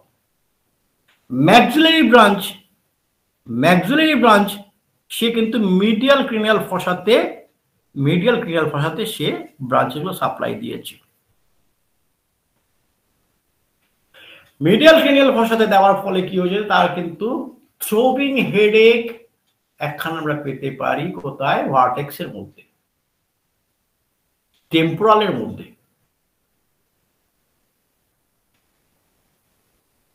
আর যখন থার্ড ওয়ান ম্যান্ডিবুলার, যখন তার এই ব্রাঞ্চেস গুলো সে যখন যাচ্ছে, তখন কিন্তু পোস্টেরিয়র ক্রিনাল ফসার দিকে সাপ্লাই দিচ্ছে। আর তার সাথে সাথে C1, C2, C3 যেখানে মেনেঞ্জিয়াল ব্রাঞ্চেস গুলো আছে, C1, C2, C3 যেগুলো মেনেঞ্জিয়াল ব্রাঞ্চের মধ্যখানে আছে, এবং সেখানে যে ভেগাস নার্ভ আছে, সেইগুলো তখন কিন্তু ভেগাস নার্ভ এবং মেনেঞ্জিয়াল ব্রাঞ্চ, ভেগাস নার্ভের যে ভেগাস ব্রাঞ্চগুলো আছে এবং মেনেঞ্জিয়াল ব্রাঞ্চে যে আছে, মেনেঞ্জিয়াল ব্রাঞ্চ যেগুলো আছে, সেগুলো কিন্তু সেখানে পেন রিসেপ্টরে কাজ করে ডুরা ম্যাটারকে ইরিটেট করে, এবং তখন একটা রেফার্ড পেন পাওয়া যায় কোথায়, অক্সিপিটাল রিজিয়ন। এবং তার সাথে সাথে কিন্তু যদি টিউমার, ব্রেনে কোনো টিউমার থাকে, তখন কিন্তু সেই অক্সিপিটাল রিজিয়ন থেকে নেক পেনও কিন্তু পাওয়া যায়, এবং দ্যাট ইজ আ সিভিয়ার। এবং যদি দেখা যায় এন্টিরিয়র ক্রিনাল ফসায় পেনের সাথে সাথে তার চোখেও ঝাপসা দেখছে, তখন কিন্তু আপনাকে এটা পরিষ্কার বুঝতে হবে অপথ্যালমিক নার্ভের মধ্যে ইনজুরি হচ্ছে, অপথ্যালমিক নার্ভের মধ্যে ইরিটেশন হচ্ছে, অপথ্যালমিক নার্ভের মধ্যে প্রেসার ক্রিয়েট করছে। যদি টিউমার থাকে তাহলে অপথ্যালমিক নার্ভের মধ্যে প্রেসার ক্রিয়েট করবে। যদি টিউমার থাকে, যদি সেই টিউমারটা যদি গ্র্যাজুয়ালি বড় হতে থাকে, তার একটা ম্যালফরমেশন অফ দ্য স্কাল সেখানে একটা পাওয়া যাবে, ব্রেনের মধ্যে একটা ম্যালফরমেশন পাওয়া যাবে, এবং সেক্ষেত্রে দেখা যাবে সে চোখে কম দেখতে শুরু করেছে, এরকম কেস আমার জীবনে আমি পেয়েছিলাম। তাকে প্যালিয়েট করা হয়েছে এবং পরবর্তীকালে তাকে অপারেশন করে তার টিউমারটাকে বের করা হয়েছিল। কিন্তু যতদিন না অপারেশন করেছে ততদিন কিন্তু হোমিওপ্যাথি ট্রিটমেন্ট দিয়ে তাকে আমি রেজিস্ট করে রাখতে পেরেছিলাম, এটা আমি খুব গর্বের সঙ্গে বলতে পারি। সেই ক্ষেত্রে আমার এখনো মনে আছে, আজ থেকে প্রায় 25-30 বছর আগে আমি কোনিয়াম তাকে প্রেসক্রাইব করেছিলাম। সে উঠে দাঁড়াতে গিয়ে চোখে অন্ধকার দেখছে, চোখে সে দেখতে পেত না, একটা চোখ তার পুরো ড্যামেজ হয়ে যাচ্ছে, কারণ তার এই অপথ্যালমিক নার্ভ সেখানে ড্যামেজ করছিল, প্রেসার ক্রিয়েট করছিল। কি করছিল, টিউমারটা অপথ্যালমিক নার্ভের মধ্যে প্রেসার ক্রিয়েট করছে, এবং ধীরে ধীরে সেই টিউমারটা যেহেতু স্কালটা হার্ড, সেখানে স্কালের মধ্যখান থেকে সে আস্তে আস্তে স্প্রেড করে লম্বাটে হয়ে যাচ্ছে, টিউমারটা গোল থেকে লম্বাটে টাইপ হয়ে যাচ্ছিল। তারপর যখন তার ইয়ে করা হয়েছে, এমআরআই করা হয়েছে, সিটি স্ক্যান করা হয়েছে, সিটি স্ক্যান অফ ব্রেন, সেখানে পাওয়া গেছিল। তাহলে আমরা কিন্তু আজকে এই যে বললাম যে আমাদের নার্ভের সিস্টেম বলছেন, কিন্তু স্যার নার্ভাস সিস্টেমে কিছুই দেখালেন না। নার্ভাস সিস্টেমের এইগুলো আমার আরো অনেক আছে আমার শেষ করা যাবে না, এত বড় চ্যাপ্টার। সিস্টান গুলো বলছিলাম, গুলো পকেট, ওই পকেট গুলো বিভিন্ন শরীরে বিভিন্ন জায়গায় পকেট গুলো আছে, মাথার বিভিন্ন জায়গায় পকেট গুলো আছে। সেই পকেটে অ্যাকুমুলেশন হয় ব্লাড বেশি করে, সেই পকেটে সিএসএফ বেশি করে অ্যাকুমুলেট হয়। সেই পকেটগুলোকে জানতে গেলে আমাদের জানতে হবে। তো দ্যাট ইজ এটা অন্য ক্লাস। আজকে এই পর্যন্ত আমি রাখলাম যে আমাদের হেডেকটা কিন্তু যে হয় শুধু এই হেমারেজ হলে হয় না, হেমারেজ হলে যে ব্রেনের কিন্তু সেন্সিটিভিটি নেই, ব্রেন কিন্তু পেন সেন্সিটিভ নয়, পেন সেন্সিটিভ হচ্ছে ডুরা ম্যাটার, এবং ডুরা ম্যাটারে এই ব্রাঞ্চেস গুলো সাপ্লাই হয়েছে বলেই কিন্তু সেখানে পেন সেন্সেশন সে পাচ্ছে। ধন্যবাদ সবাইকে, এই পর্যন্ত বললাম, এবারে আমি এখানে শেষ করছি। যদি কারো কোনো প্রশ্ন থাকে, যদি কারো কিছু বলার থাকে বলতে পারেন। অসংখ্য ধন্যবাদ সবাইকে। যদি স্যারের আলোচনার উপর কারো কোনো প্রশ্ন থাকে তাহলে স্যারকে প্রশ্ন করুন। কারো কোনো প্রশ্ন নেই আজকে, তাহলে আমি দু একজন স্যারকে আজকের স্যারের আলোচনার উপর আলোকপাত করার জন্য অনুরোধ জানাচ্ছি। আমাদের মাঝে রয়েছেন আব্দুল হালিম রিপন স্যার। স্যার কিছু বলুন স্যারের আজকের আলোচনার উপর। মোহাম্মদ আব্দুল হালিম রিপন স্যার। ধন্যবাদ মনির স্যার, আপনাকে ধন্যবাদ, হোমিও উদ্দীপনাকে। মানে এত একটা গুরুত্বপূর্ণ বিষয় আজকে স্যারের আলোচনায় উঠে আসলো, এবং সত্যি কথা হচ্ছে সেরিব্রাল হ্যামোরেজের সাথে নার্ভের যে এত গভীর একটা সম্পর্ক আছে, সেই জায়গাটা স্যার চেষ্টা করলেন। তবে একটা বিষয় কি, ক্লাসগুলো তো খুব ডেপথ একটা ক্লাস, এবং প্রচুর অ্যানাটমিক্যাল সেন্স না থাকলে এই ক্লাসগুলো মানে সঠিকভাবে মানে ব্রেনে ধরে রাখা মুশকিল। তো স্যার চেষ্টাই করেন সবসময় যেন আমরা যতটুকু পারি অ্যাবজর্ব করতে, সেইভাবে স্যার ক্লাস করেন। ক্লাসটি খুবই চমৎকার এবং খুব সুন্দর ক্লাস হলো। আমি আসলে হাঁটতে হাঁটতে শুনেছি, অনেক জায়গা আমার ব্রেন থেকে মানে সরেই গেছে, বাস্তবিক যেই কথাটা বললাম। তারপর আমি এই ক্লাসটি আবার রিপিট করব।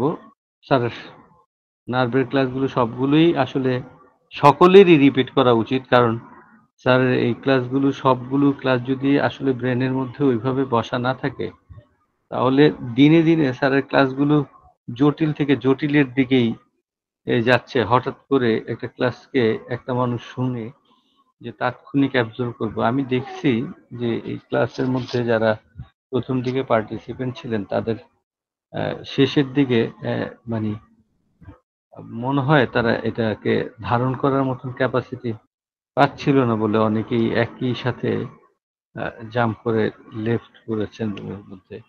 তবে স্যার এর কাছে আমার একটা রিকোয়েস্ট, স্যার ক্লাসটাকে যদি আরো ছোট্ট বিষয়টা আর একটু যদি ইলাবোরেট করে স্যারে করতেন, তাহলে আমাদের বোঝার বা সইবার ক্ষমতাটা ভালো থাকতো। ধন্যবাদ স্যারকে, স্যারের অক্লান্ত মানে পরিশ্রমের ফসল হিসাবে আমাদেরকে যা উপহার দিলেন তার জন্য। আসসালামু আলাইকুম সবাইকে, ধন্যবাদ।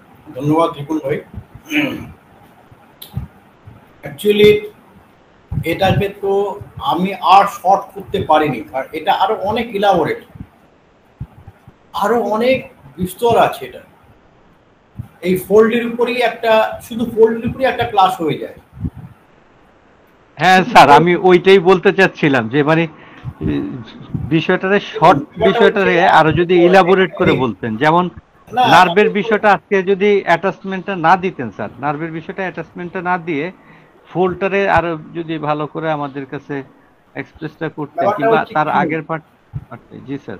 এখন ব্যাপারটা হচ্ছে কি, যারা আগের পার্টটা যারা ক্লাস করেনি বা যারা আগের পার্টগুলো দেখেনি, তাদের পক্ষে একটু বোঝা অসুবিধা হয়ে যাচ্ছে। এটা তো 8 নম্বর ক্লাস, আমি একটা একটা করে করে গেছি, একটা একটা করে করিয়েছি। তার আগে ক্রেনিয়াল নার্ভ কতগুলো, কোথা থেকে নার্ভ সাপ্লাই হয়, কি কি নার্ভ আছে, সেগুলো কিন্তু ইলাবোরেট থেকে বুঝিয়েছি। যারা আমার ক্লাস আগে থেকে বরাবর করে আসছেন, যেমন রাব্দি ভাই, উনি বরাবর করে আসছেন, আব্দুল্লাহ ভাই উনি বরাবর করে আসছেন। আমার মনে হয় ওনাদের কাছে কিন্তু এটা অ্যাবজর্বের জায়গাটা অনেক সুবিধে হবে। যারা দুম করে হয়তো একটা ক্লাসে ঢুকে তাদের মাথার করতেই চলে যাবে, কারণ এটা একটা সিস্টেম। এই সিস্টেমটা আমি যদি প্রথম দিকে সিস্টেমটা না বুঝি তাহলে কিন্তু বোঝা আমার পক্ষে অসুবিধা হয়ে দাঁড়াবে মধ্যখানে দুম করে। না স্যার, আজকে শুরুটা যেমন করছেন সেরিব্রাল হ্যামোরেজ দিয়ে, সেই জায়গায় সেরিব্রাল হ্যামোরেজের পার্টিশন গুলোর ক্ষেত্রে ডুরাল এপিডুরাল যেভাবে আপনি দেখাচ্ছিলেন, ওই পার্টটুকুই যদি আজকের ক্লাসের মধ্যে থাকতো, পুরো ক্লাসটা বারবার হ্যাঁ এপিডুরাল এবং শুনুন, এপিডুরাল সাবডুরাল নিয়ে এর আগে 3টে ক্লাস হয়ে গেছে। হ্যাঁ, তো আমার স্যার আমি হয়তো জানি না, এই জন্যই বললাম। হ্যাঁ হ্যাঁ হ্যাঁ স্যার, ব্যাপারটা সেটাই বলছি যে এটা ক্রোনোলজিক্যালি ক্লাসগুলো হয়েছে। একদম 1 নম্বর ক্লাস থেকে যদি আপনি পরপর দেখতে থাকেন তাহলে কিন্তু আপনার কাছে এটা বোধগম্য হবে। এটা ধন্যবাদ স্যার। জি স্যার, আমি এই কারণেই বললাম আজকে এই পার্টটা দেওয়ার একটাই মানে আমি ছোট্ট একটুখানি টাচ করে গেছি যে হেডেকের সঙ্গে কি আমার এই যে হেমারেজের সঙ্গে কি রিলেশন।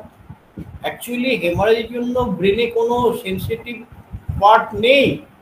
ব্রেন কিন্তু পেন সেন্সিটিভ নয়, কারণ পেন সেন্সিটিভ রিসেপ্টর তার মধ্যে নেই। এবারে বলতে বলে যে রিসেপ্টরটা জিনিসটা আবার কি, খায় না গায়ে মাকে, এটা আসলে সেলে বুঝতে হবে।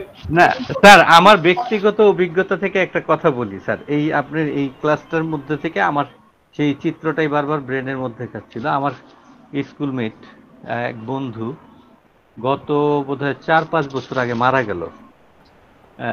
ঠিক তার মাথা ব্যথা হতো এবং সে আনকনসিয়াস হয়ে যেত হঠাৎ করে করে। তো সে মাথা ব্যথা হলে নর্মালি টাফনিল হিজিবিজি খেয়ে মানে এটাকে রিমুভ করে ফেলতো। তো হঠাৎ করেই একদিন মারা গেল। মারা যাওয়ার আগে তাকে হাসপাতালে নিয়ে গিয়ে যখন দেখলো, সিটি স্ক্যান করে এমআরআই করে দেখলো যে তার ব্রেন টিউমার হয়েছে, এবং সে কিন্তু সময় পায়নি স্যার। ওই যেদিন এই ট্রিটমেন্টটা দিকে সে ফলো আপে গেল, তার উইথিন 3 days এর মধ্যেই সে মারা গেল। তো এই যে বিষয়গুলো, যে মাথা ব্যথা হলেই যে নর্মাল আমরা একটা মানে ছোটখাটো একটা ট্রিটমেন্ট দিয়ে এটাকে খুব অবহেলার চোখে দেখি, এইটা কিন্তু স্যার সুযোগ নেই। হ্যাঁ, এই সুযোগ নেই। এই জন্যই আমি কথাটা বললাম, এই জন্যই বললাম যে টিউমার কথাটা আমি এখানে এই কারণে উল্লেখ করলাম। টিউমারটা এমন একটা জিনিস যেটাকে আমরা প্রথমে ধারণার মধ্যে আনতে পারি না। মাথা ব্যথা হলে, মাথা ব্যথা হলে আমরা টিউমার হয়েছে এই ধারণা আনতে পারি না। কারণ আমাকে যদি দেখি যে হিস্ট্রি অফ ট্রমা কিছু নেই, হিস্ট্রি অফ ট্রমা কিছু নেই, তাহলে আমাকে এটা ভাবতে হবে, আমাকে ডপলার টেস্ট করে দেখতে হবে, আপার পার্টে ডপলার টেস্ট করে দেখতে হবে যে কোন জায়গায় লিকেজ হয়েছে কিনা, প্যারিঅ্যানুরিজম হয়েছে কিনা। তো এই জিনিসগুলো তো আমাদের, আমরা অল্প শিক্ষিত বলে আমরা ফেলিওর হই এবং আমাদেরকে দুর্নাম করে। এলাকার ডাক্তার তো এই জন্য আমাদের দুর্নাম করে। টিউমার কখনো একদিনে হয় না, একদিনে টিউমার হয়ে মারা যেতে পারে না। টিউমারটা তো অনেকদিন ধরেই গ্রো করছে, এবং তার যখন যন্ত্রণাটা হচ্ছিল তার পোস্টেরিয়ার রিজিয়নে হচ্ছে নাকি এন্টেরিয়ার রিজিয়নে হচ্ছে, এটাকে তাকে বুঝতে হবে। তার সঙ্গে আই ইনভলভ আছে না নেক ইনভলভ আছে, এগুলোকে বুঝতে হবে। তবে সেই ক্ষেত্রে কিন্তু দেখা যায় যে টিউমারে একটা সম্ভাবনা থাকলেও থাকতে পারে। ট্রমার কোনো হিস্ট্রি পাচ্ছি না, তার কোনো কোয়াগুলেশন অফ ব্লাড পাচ্ছি না, তাহলে সেখানে কিছু একটা হতে তো পারে, একটা প্যাথোলজি তো সেখানে তৈরি হতে পারে। এই জায়গাগুলো তো আমরা ফেল করি। আমরা অন্তত বুঝি আর না বুঝি, আমি যদি একটা এমআরআই লিখে দিই বা সিটি স্ক্যান লিখে দিই, সেখানে ইমপ্রেশনের মধ্যে কিন্তু সে দেবে, এবং সেই জায়গায় ইমপ্রেশনের মধ্যে অনেকগুলো টার্মিনোলজি থাকবে, অ্যানাটমিক্যাল টার্মিনোলজি। যে টার্মিনোলজিগুলো আমি এখানে উল্লেখ করলাম, ফ্লাক্স সেরিব্রাই, এই ফ্লাক্স সেরিব্রাইয়ের মধ্যে যদি কোন রকম ফ্র্যাকচার হয়ে থাকে, রাইট হেমিস্ফিয়ার লেফট হেমিস্ফিয়ারের মধ্যে যদি কোনো গ্রোথ হয়ে থাকে, তাহলে তো আমি এটা পারবো না। বেজাল সিস্টেমের মধ্যে ব্লাড কোয়াগুলেট করেছে, আপনি কি বুঝলেন? বেজাল সিস্টেম কথাটাই তো আমার কাছে নতুন। তাহলে আমাদের কিন্তু এই টার্মগুলো যদি অন্তত কিছু না, আমার এই ক্লাসের মধ্যে আমার থেকে বিরাট কিছু জ্ঞান গর্ব জিনিস হয়েছে না, কিছু টার্মিনোলজি আমি এখানে ইউজ করেছি, যে টার্মিনোলজিগুলো আমার সিটি স্ক্যানের রিপোর্টে বা এমআরআই রিপোর্টের মধ্যে থাকবে, যেখান থেকে বা আপনার আপনি বুঝতে পারবেন যে এখানে কিছু একটা ঘটনা ঘটেছে। সেই টার্মিনোলজিগুলো দেখে আমি যদি কিছু বুঝতে না পারি তাহলে তো মুশকিল, তাই না? সেই টার্মিনোলজিকে জানানোর জন্যই কিন্তু আমি এই কথাগুলো বললাম, কোন কোন রিজিয়নে এটা হয়েছে। সেলা ট্রাসিকা বলে যে একটা জিনিস আছে, আমরা এটাও তো জানি না। যদি বলে যে ফোরামেন ম্যাগনাম ব্লকেজ হয়ে গেছে, তাহলে কি হবে? তো প্যারালাইজড হয়ে যাবে। এবার ফোরামেন ম্যাগনামটা কি? সুতরাং আমাদেরকে কিন্তু ডাক্তারি করতে গেলে এই টার্মিনোলজিগুলো একটু মাথায় রাখতে হবে, যাতে আমরা ঘাবড়ে না যাই, আমরা হতাশ হয়ে না করি। আমরা তো ট্রিটমেন্ট আমাদের দেবো, আমরা তো সার্জারি করবো না, আমরা তো ওরাল ট্রিটমেন্ট দেবো, এবং এইটা ওরাল ট্রিটমেন্টে ভালো হতেও পারে, নাও হতে পারে। সব ক্ষেত্রে আপনাকে বিবেচনা করতে হবে যে আপনার ওখানে লোকালাইজড ব্লাড কোয়াগুলেট যদি করে থাকে, আপনার মেডিসিন দিয়ে সেখানে আপনি কোয়াগুলেশনটাকে কতটা দূর করতে হবে সেটাকে আপনি দেখতে হবে, এবং সেটা কত সময় আপনি নিয়ে রাখবেন, কতদিন ধরে আপনি রাখবেন। আজকে ট্রিটমেন্ট শুরু করলেন, একটা ট্রমা হয়েছে, টেম্পোরাল বোনের ফ্র্যাকচার হয়েছে, সেখানে টেম্পোরাল বোনের ফ্র্যাকচার হওয়ার পরে তার সেখানে থেকে ছেড়ে দিয়েছে, কিন্তু তার মাথা ব্যথা হচ্ছে, মাথা ব্যথা হচ্ছে, আপনি এমআরআই করেছেন, দেখেছেন সেখানে লোকালাইজ ব্লাড হেমাটোমা হয়ে আছে, এপিডুরাল হেমাটোমা হয়ে আছে। আপনি মেডিসিন দেওয়া শুরু করলেন, আর্নিকা দিলেন, কি অ্যাট্রাম সাব দিলেন, কি কি দিলেন, যেটা আপনার ভালো মনে করেছিলাম সেটা দিলেন, দিয়ে কিছুদিন পরে আপনাকে আবার 2 মাস পরে কি 1 মাস পরে আপনাকে আবার একটা এমআরআই করতে হবে। সে পেশেন্টের পয়সা নাই বললে শুনবে না, এলোপ্যাথি ডাক্তার কাছে গেলে কিন্তু তাকে করতেই হবে, সে করবেও। যদি না করতে পারে আমি ট্রিটমেন্ট করবো না। আমাকে তো দেখতে হবে যে ওই হেমাটোমাটা ছোট হয়েছে কিনা, হেমাটোমাটা ডিক্রিজ হয়েছে কিনা। এই জন্যই না আমি আজকে আপনাদের এমআরআই এর যে ফটোগুলো সেগুলোকে দেখালাম, ছবিগুলো তুলে আনলাম। ঠিক আছে? জি স্যার, ধন্যবাদ স্যার। ধন্যবাদ আব্দুল হালিম রিপন স্যারকে। মতামতের কারণে আমরা আরো কিছু স্যারের স্যারের বিশ্লেষণ জানলাম। আমরা একেবারেই আমাদের অনুষ্ঠানের সময় শেষ, অতিক্রান্ত হয়ে গেছে সময়। তো আমরা আজকে আনুষ্ঠানিকভাবে আজকের ক্লাসটি এখানেই সমাপ্তি ঘোষণা করছি। আমাদের যারা আজকে অংশগ্রহণকারী ছিলেন সবাইকে আন্তরিক ধন্যবাদ ও কৃতজ্ঞতা, এবং বিশেষ করে আমাদের শ্রদ্ধেয় স্যার ডাক্তার অজয় কুমার দাস স্যারকে অসংখ্য ধন্যবাদ ও কৃতজ্ঞতা জানাই। আজকের ক্লাসটা এখানেই সমাপ্তি ঘোষণা করছি। সবাই ভালো থাকবেন।